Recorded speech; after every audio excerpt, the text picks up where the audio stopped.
Shalom semuanya. Kita baru saja memasuki tahun yang baru, yaitu tahun 2022. Kita baru saja meninggalkan tahun 2021, tahun integritas, the year of integrity, di mana Tuhan menekankan agar kita hidup berintegritas, yang artinya semakin menyerupai dengan gambar Yesus. Mungkin ada yang bertanya-tanya, bagaimana keadaan tahun 2022? Apakah keadaan saya akan lebih baik atau lebih jelek? Bagi saudara yang sedang bertanya-tanya seperti itu, saya mau katakan bahwa kita harus berpegang pada firman Tuhan. Sesuai dengan Ratapan 3 ayat 22 dan 23 yang berkata, tak berkesudahan kasih setia Tuhan, tak habis-habisnya rahmat-Nya, selalu baru tiap pagi, besar kesetiaanmu. Berdasarkan ayat ini, kita harus percaya bahwa kasih setia Tuhan selalu baru tiap hari, selalu baru tiap minggu, selalu baru tiap bulan, dan selalu baru tiap tahun. Karena itu, saya akan mengajak saudara-saudara untuk memperkatakan ini. Tuhan, saya percaya tahun 2022 akan lebih baik daripada tahun 2021. Karena kasih setia Tuhan selalu baru tiap hari, selalu baru tiap minggu, selalu baru tiap bulan, dan selalu baru tiap tahun. Kasih Tuhan tak berkesudahan, tak habis-habisnya rahmat-Nya, selalu baru setiap pagi, baru setiap pagi, besar setiamu Tuhan, besar setiamu, besar setiamu Tuhan, besar setiamu.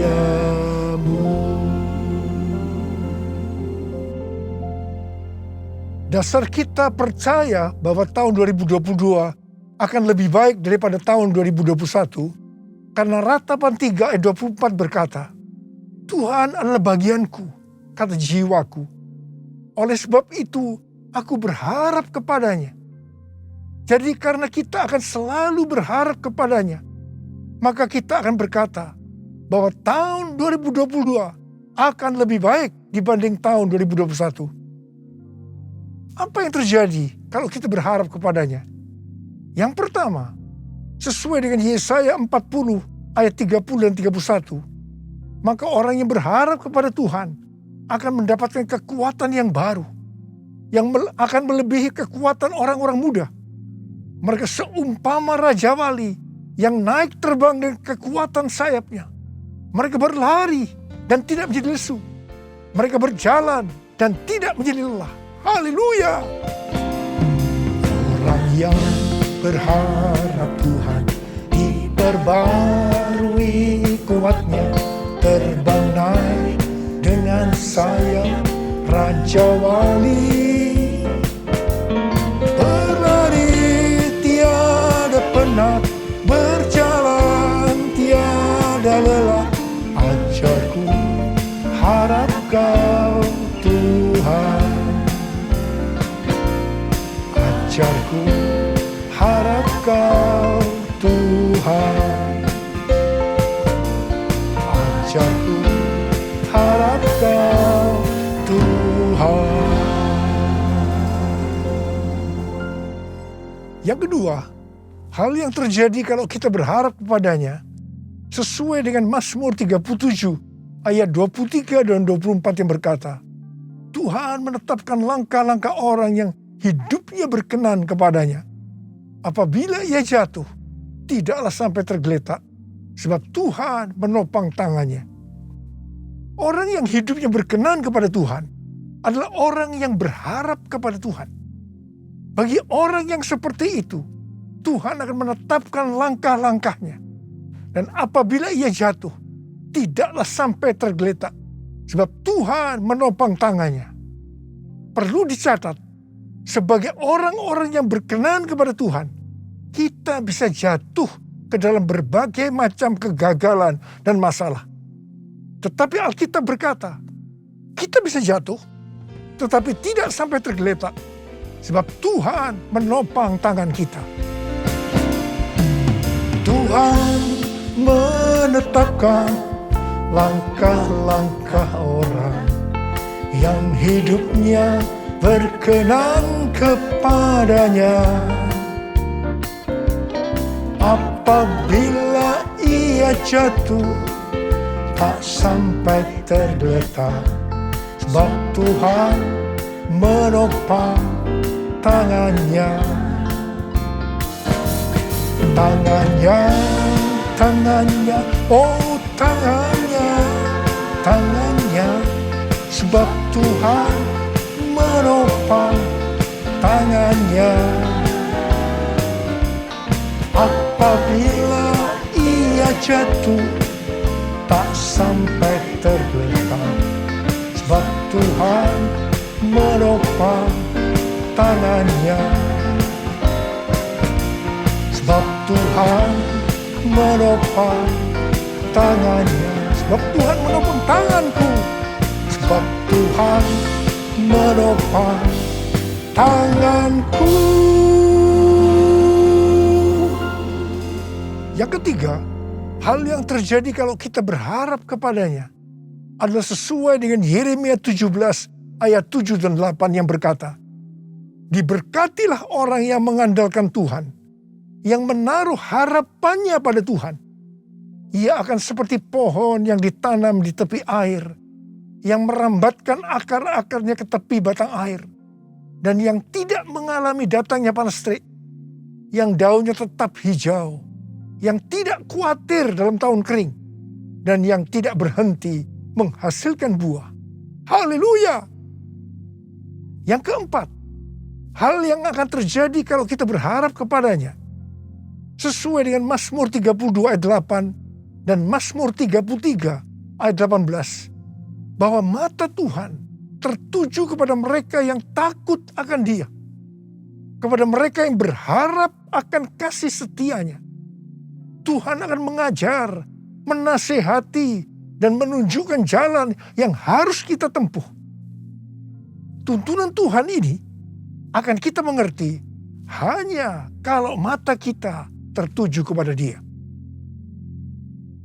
Alasan yang kedua, mengapa kita berkata kalau tahun 2022 akan lebih baik daripada tahun 2021? Karena hati kita melekat kepada Tuhan. Karena kita hidup intim dengan Tuhan. Dalam Mazmur 91 ayat 14 sampai dengan 16, Tuhan berkata, sungguh hatinya melekat kepadaku, maka aku akan meluputkannya. Aku akan membentenginya, sebab ia mengenal namaku. Bila ia berseru kepadaku, aku akan menjawab. Aku akan menyertai dia dalam kesesakan. Aku akan meluputkannya dan memuliakannya. Dengan panjang umur akan kukenyangkan dia, dan akan kuperlihatkan kepadanya keselamatan daripadaku. Jadi kalau hati kita tuh melekat kepada Tuhan, kalau kita hidup intim dengan Tuhan, maka yang pertama, Tuhan akan meluputkan dan membentengi kita terhadap sakit penyakit, panah api dari si jahat, jerat penangkap burung, kedahsyatan malam, atau terror of the night yang berbicara tentang penculikan, perampokan, pemerkosaan, pembunuhan, terorisme, peperangan. Hal yang kedua, Tuhan akan menjawab ketika kita berseru pada masa kesesakan. Dan yang ketiga, Tuhan akan memuliakan kita. Yang keempat, Tuhan akan memberikan panjang umur dengan berkat yang melimpah. Dan yang kelima, Tuhan akan memberikan keselamatan. Haleluya! Bless the Lord, oh my soul, oh my soul, worship His holy name. Sing like never before, soul, I worship your holy name. Bless the Lord, oh my soul, oh my soul, worship his holy name. Sing like never before, oh my soul, I worship your holy name. I worship your holy name. I worship your holy name. Tuhan menuntun kita untuk memasuki tahun 2022 dengan memberikan tema bahwa tahun 2022 adalah tahun paradigma yang baru. The year of new paradigm. Definisi paradigma menurut Kamus Besar Bahasa Indonesia adalah model dan juga kerangka berpikir.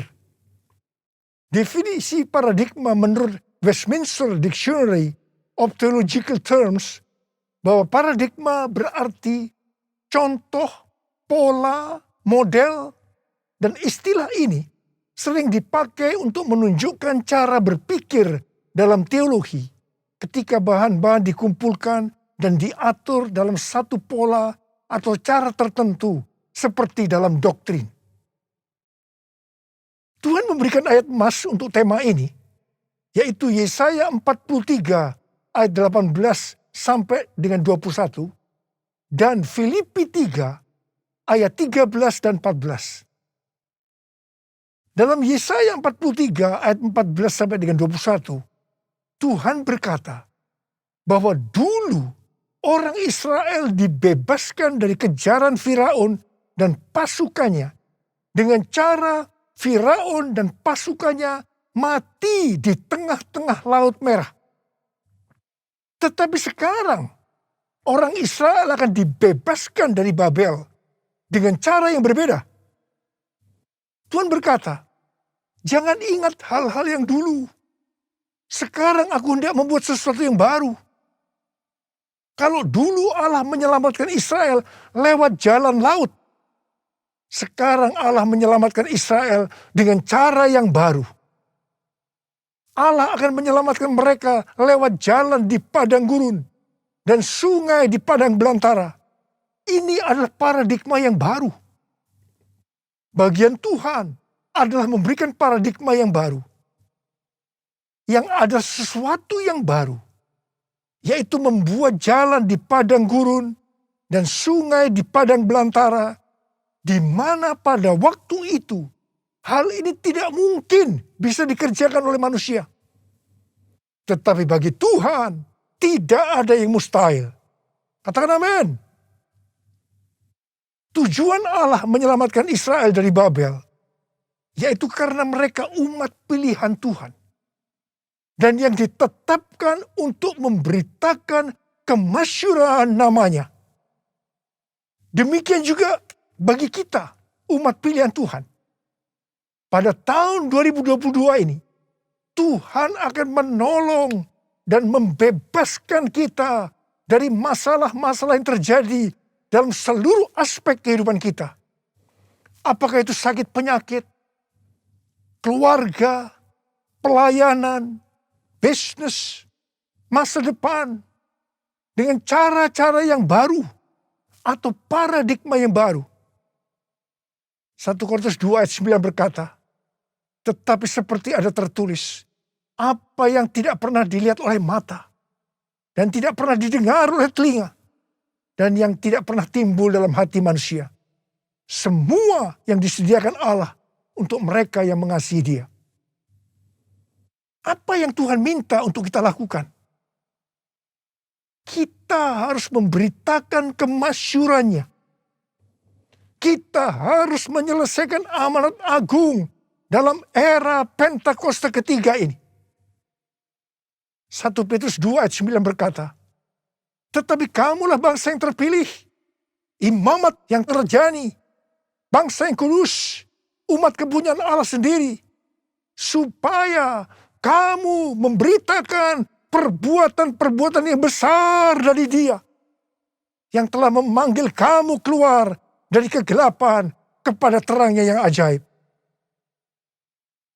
Memasuki tahun 2022 ini, kita akan melihat bahwa dengan adanya pandemi yang sampai sekarang belum selesai, maka cara-cara pelayanan di gereja berubah. Kita tidak bisa hanya memakai cara-cara yang lama lagi. Sebagai contoh, sesuai dengan penelitian yang dilakukan oleh George Barna, yang dirilis pada tanggal 6 Juni 2021 yang lalu, mengenai generasi anak muda di Amerika yang disebut generasi berbeda. Dikatakan bahwa pelayanan gereja selama 5 dekade terakhir tidak akan efektif untuk generasi ini. Jadi perlu ada paradigma yang baru dalam pelayanan di gereja. Tuhan sedang membuat paradigma yang baru sebagai pola yang baru. Dan bagian kita adalah menerima sebagai cara pandang yang baru. Demikian juga dengan cara berbisnis. Pasti banyak dari cara-cara yang lama yang sudah tidak bisa dipakai lagi. Perlu diperhatikan bahwa Wahyu 13 ayat 16 pasti akan digenapi. Manusia tidak dapat membeli dan menjual kalau tidak memiliki tanda antikristus di tangan kanannya dan di dahinya. Dan dengan seizin Tuhan, dunia sekarang ini sedang dibawa ke sana untuk menggenapi Wahyu 13 ayat 16 tadi. Tetapi bagi kita yang percaya bahwa pengangkatan terjadi sebelum masa sengsara yang disebut dengan pre-tribulation, kita tidak akan mengalami itu. Sekali lagi saya mau katakan pada saudara, kita tidak akan mengalami itu. Jadi, daripada kita disibukkan memikirkan chip dari antikristus sampai menolak untuk divaksinasi, sebaiknya kita mempersiapkan diri kita untuk pengangkatan yang sudah sangat-sangat dekat waktunya. Maranatha, Tuhan Yesus datang segera. Jadi, dalam tahun paradigma yang baru ini, ada 3 hal yang harus diperhatikan. Yang pertama, paradigma adalah inisiatif Tuhan sendiri yang perlu diresponi oleh umatnya. Ada bagian yang Tuhan perbuat, ada bagian yang umatnya harus lakukan.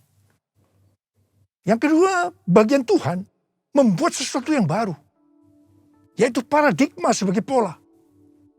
Dan yang ketiga, bagian umat Tuhan melihat, mengetahui, dan menerima yang Tuhan buat, yaitu paradigma sebagai cara pandang. Hatiku percaya, hatiku percaya, hatiku percaya, selalu ku percaya, selalu ku percaya,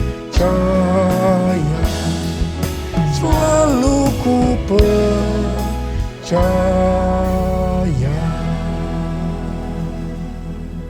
Sesuai dengan Filipi 3 ayat 7 sampai dengan 9, dikatakan titik tolak perubahan paradigma Paulus terkait dengan masa lalunya adalah karena pengenalan akan Kristus Yesus.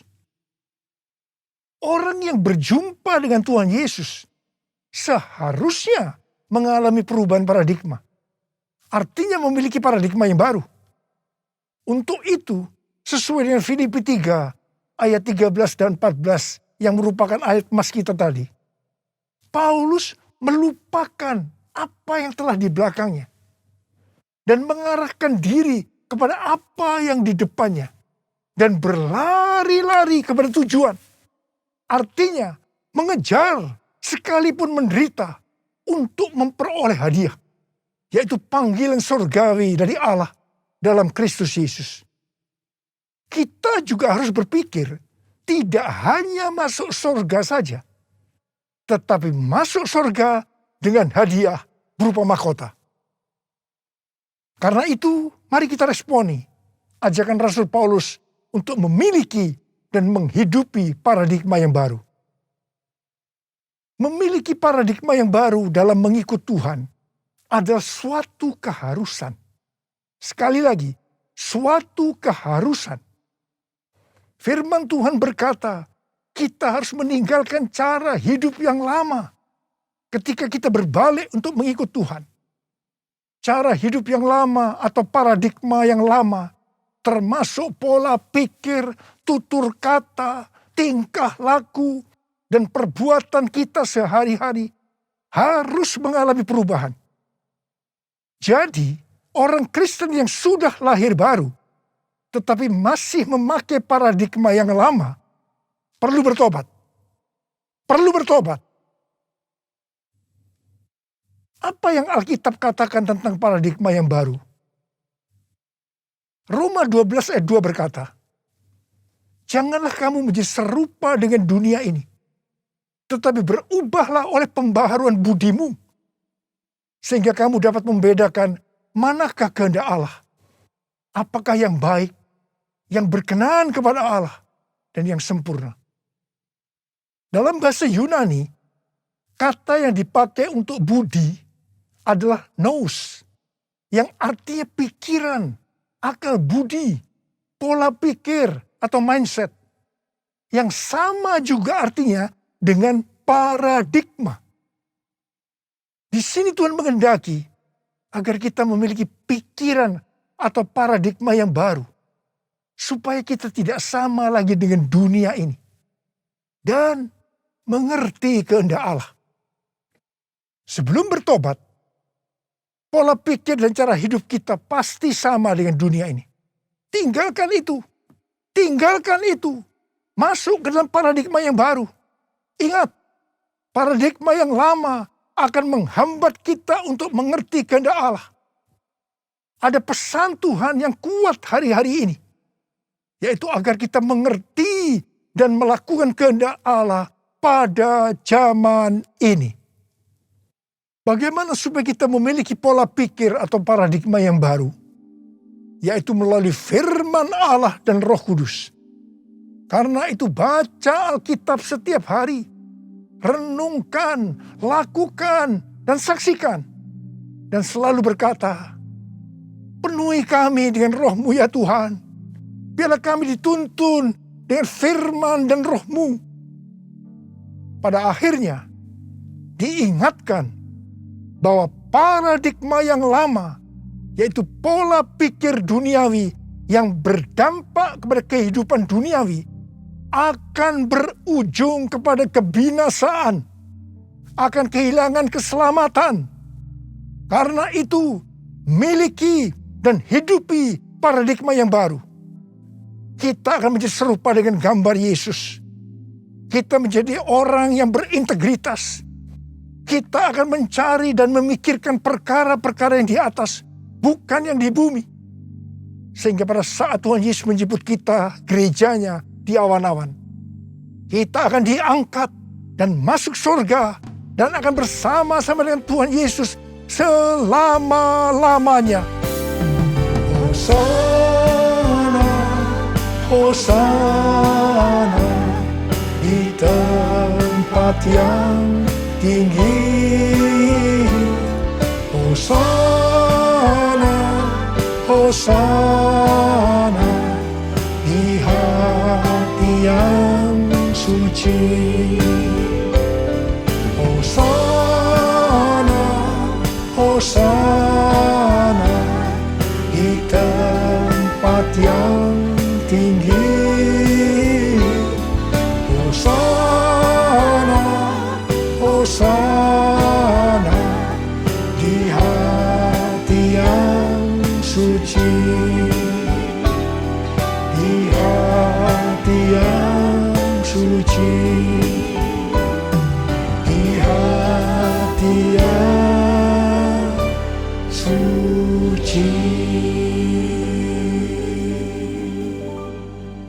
Jadi saudara-saudara, memasuki tahun 2022 yang Tuhan berikan tema tahun paradigma yang baru, the year of new paradigm, maka ada 6 hal yang harus diperhatikan. Yang pertama, Tuhan sedang membuat paradigma yang baru dan kita harus menerimanya sebagai pola pikir dan cara pandang yang baru. Yang kedua, Tuhan akan menolong dan akan membebaskan kita dari masalah-masalah yang terjadi dalam seluruh aspek kehidupan kita dengan paradigma yang baru. Dan kita harus mengerti dan menerimanya.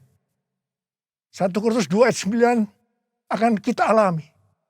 Yaitu apa yang belum pernah dilihat oleh mata, belum pernah didengar oleh telinga, belum pernah timbul dalam hati, akan kita alami. Karena kita mengasihi Tuhan Yesus. Tuhan mengingatkan kita, ini yang ketiga, sebagai orang Kristen yang sudah lahir baru, agar kita meninggalkan kehidupan duniawi yang disebut dengan paradigma yang lama, untuk masuk dalam paradigma yang baru, yaitu kehidupan surgawi. Yang keempat, untuk itu kita harus melupakan apa yang ada di belakang kita, yaitu kehidupan duniawi, dan mengarahkan diri kita kepada apa yang ada di hadapan kita, yaitu kehidupan surgawi, dan berlari-lari kepada tujuan, yang artinya mengejar sekalipun menderita untuk memperoleh hadiah berupa mahkota. Kita harus berpikir tidak hanya masuk surga saja, tetapi masuk surga dengan mendapatkan mahkota. Katakan amin. Yang kelima, kita harus meminta kepada Tuhan agar dipimpin dengan firman dan rohnya. Supaya kita bisa memahami dan menghidupi paradigma yang baru. Yang keenam, dengan adanya paradigma yang baru ini, apa yang Tuhan minta kepada kita untuk dilakukan? Yaitu supaya kita memberitakan perbuatan-perbuatan yang besar dari Dia yang telah menyelamatkan kita. Supaya dalam era Pentakosta ketiga ini, kita menyelesaikan amanat agung. Dan setelah itu Tuhan Yesus datang kembali. Ku mau selalu bersyukur, selalu bersyukur. Kau Tuhan yang setia, yang selalu menopang. Ku mau selalu bersyukur, selalu bersyukur. Kau Bapakku yang setia. Sekali lagi. Ku mau selalu bersyukur, selalu bersyukur. Kau Tuhan yang setia, yang selalu menopang. Ku mau selalu bersyukur, selalu bersyukur. Kau Bapakku yang setia. Ayo angkat tangan saudara, kita sembah Dia.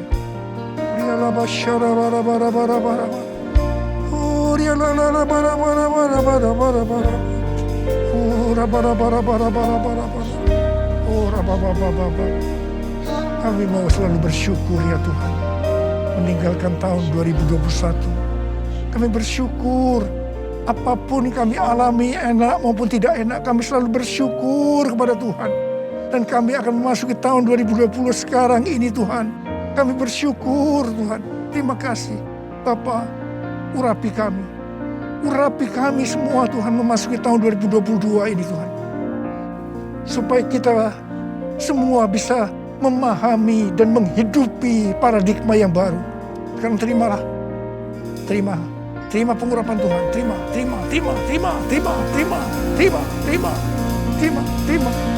Tuhan, kami mengucap syukur ya Tuhan.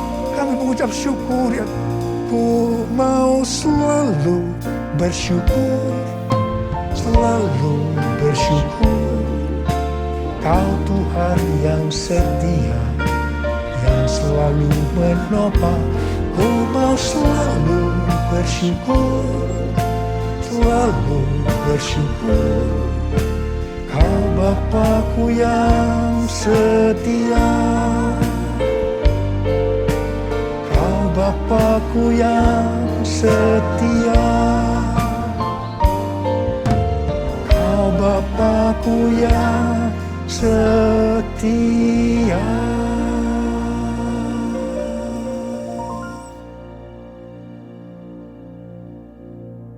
Mari saudara-saudara, kita akan masuk dalam perjamuan kudus. Ini adalah perjamuan kudus yang pertama dalam tahun yang baru, tahun 2022 ini. Kita akan mengingat ayat ini. Sebab setiap kali kamu makan roti ini dan minum cawan ini, kamu memberitakan kematian Tuhan sampai Ia datang. Perjamuan kudus adalah perjamuan Tuhan Yesus sendiri. Setiap kali kita masuk dalam perjamuan kudus, Tuhan Yesus selalu berkata kepada kita, biarlah ini menjadi peringatan akan daku. Peringatan akan daku. Karena itu mari saudara-saudara, kita tundukkan kepala, kita arahkan hati kita kepada kebaikan Tuhan. Apa yang telah Tuhan Yesus perbuat dalam hidup ini? Supaya kita lebih mengasihi Tuhan Yesus. Kita supaya lebih mengasihi satu dengan yang lain. Bapa, siapakah kami sebelum kami mengenal Engkau? Kami semua orang berdosa. Upah dosa adalah maut, mati. Tapi Engkau yang tidak berdosa telah dijadikan dosa oleh karena kami. Engkau harus turun dari surga mulia, menjelma menjadi manusia, mati ganti kami dengan penderitaan yang luar biasa. Tuhan, terima kasih. Terima kasih buat kebaikan Tuhan. Terima kasih buat kebaikan Tuhan. Ya Tuhan, Engkau jadikan kami sebagai anak-anak-Mu. Kau tuntun, Kau bela, Kau lindungi. Kau sembuhkan kami, Kau berikan kepada kami visi-visi yang baru memasuki tahun yang baru ini Tuhan. Engkau tegur juga kalau kami salah. Itu Engkau ya Aba. Itu Engkau ya Aba. Saudara, Tuhan akan memberkati kita semua melalui perjamuan kudus. Tapi Tuhan mau kita makan dan minum dengan cara yang benar. Karena itu, mari masing-masing berdoa, introspeksi. Kita baru saja meninggalkan tahun yang lama, tahun 2021. Memasuki tahun yang baru, tahun 2022. Mari, kalau ada hal-hal yang belum diselesaikan selama ini dengan Tuhan, memasuki tahun yang baru, kita selesaikan sekarang ini. Kita minta ampun kalau ada hal-hal yang menyedihkan hatinya Tuhan. Kita minta ampun. Ampuni saya Tuhan. Ampuni, katakan begitu. Katakan, ampuni saya Tuhan. Ampuni saya. Tuhan, ampuni kami semua Tuhan. Ampuni kami semua. Kau melihat anak-anak-Mu semua yang sedang meminta ampun padamu. Ampuni Tuhan. Berkati mereka memasuki tahun yang baru. Tahun 2022. Tahun paradigma yang baru ini. Ya Bapa, ya Bapa, ya Bapa. Ya Bapa, ya Bapa. Terima kasih, terima kasih. Terima kasih. Tuhan, terima kasih. Kau sudah mengampuni kami. Kau sudah mengampuni kami. Sekarang saudara-saudara, mari kita masuk dalam perjamuan kudus. Dengan hati yang penuh ucapan syukur. Dalam nama Yesus. Amin. Sekarang, mari kita angkat roti di tangan kanan kita tinggi-tinggi. Sebab apa yang telah kuteruskan kepadamu telah aku terima dari Tuhan. Yaitu bahwa Tuhan Yesus pada malam waktu ia diserahkan mengambil roti. Dan sesudah itu ia mengucap syukur atasnya. Dia memecah-mecahkannya dan berkata, inilah tubuhku yang diserahkan bagi kamu. Perbuatlah ini menjadi peringatan akan aku. Saudara dikasihi Tuhan. Bukankah roti yang kita pecah-pecahkan ini adalah persekutuan kita dengan tubuh Kristus? Mari kita makan dalam nama Yesus.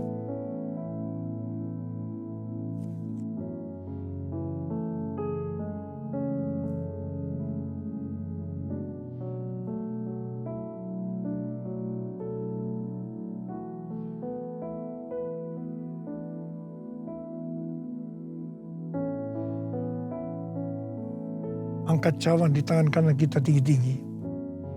Demikian juga ia mengambil cawan sesudah makan lalu berkata, cawan ini adalah perjanjian baru yang dimeteraikan oleh darahku.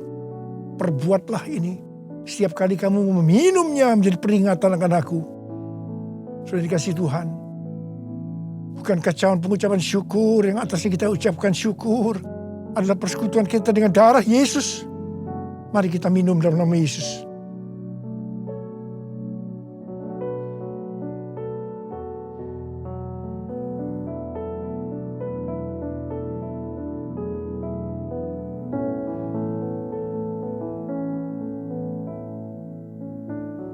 Mari angkat tangan kita. Ucapkan syukur dengan suara. Jangan diam. Jangan diam. Ucapkan syukur ya Tuhan. Terima kasih ya Tuhan. Terima kasih ya Tuhan. Terima kasih ya Tuhan. Terima kasih. Oh ralabaya ralabarabarabarabara. Tuhan, kamu berdoa buat anak-anakmu semua ya Tuhan. Mereka semua sedang mengangkat tangan di hadapanmu Tuhan. Kamu berdoa bagi yang sakit. Sembuhkan mereka ya Tuhan. Sembuhkan mereka. Sembuh dalam nama Yesus. Sembuh dalam nama Yesus. Terima mujizat Tuhan. Terima. Oh Tuhan, terima kasih. Katakan terima kasih. Katakan terima kasih buat kesembuhan. Buat pertolongan Tuhan. Buat pemulihan. Katakan terima kasih. Terima kasih. Terima kasih. Terima kasih. Terima kasih. Yesusku, terima kasih Yesusku. Puji syukur hanya bagi Tuhanku. Terima kasih Yesusku.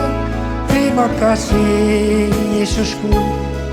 Puji syukur hanya bagi Tuhanku. Terima kasih Yesusku. Terima kasih Yesusku. Puji syukur hanya bagi Tuhanku. Terima kasih Yesusku. Terima kasih Yesusku.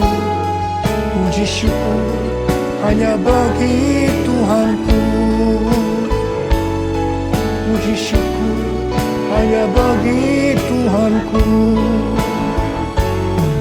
Puji syukur hanya bagi Tuhanku. Terima kasih. Terima kasih Abah. Terima kasih. Terima kasih Abah. Terima kasih. Angkat tangan saudara. Terimalah berkat Tuhan. Kasih karunia yang berlimpah-limpah daripada Allah Bapa dalam Anak yang tunggal Yesus Kristus. Persekutuan yang manis dengan Roh Kudus menyertai saudara sekalian mulai hari ini. Sampai Tuhan Yesus datang menjemput kita di awan-awan. Dan bahkan sampai selama-lamanya. Yang percaya bersama-sama katakan, Amin.